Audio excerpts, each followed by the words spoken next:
Hi guys! Good morning! Welcome back!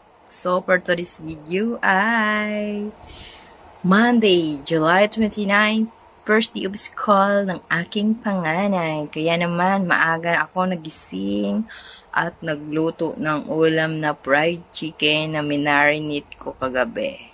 So ayun na nga, dahil umaga na at nasa 7:30 ng umaga na ngayon. So, inaantok na ako.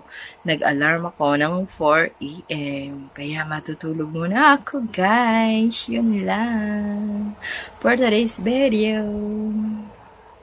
So, guys, bago pa nga maging Lunes, gabi pa lang ng linggo ay nagplantsa na ako ng uniform ni Web. Bali, 2 polo lang naman at saka 2 pants.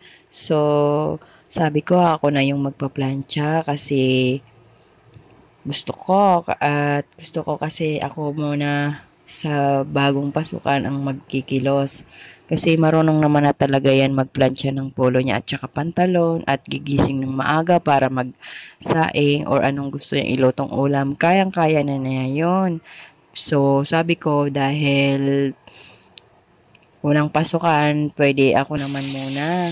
At ito na nga, umaga na, ay ito na yung una kong ginawa. Iprito na yung minarinate kong chicken.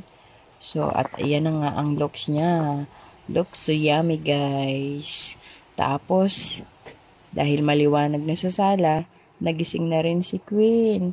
Kaya ayan, ang aga niya nanood ng alam niyo ng Kokom. Tapos, kumakain na si March Webb. Tapos, ayan, naka-ready na siya. Kasi 5:30 ang alis niya. Nag-service yan. Kasi 6 a.m. ang pasok.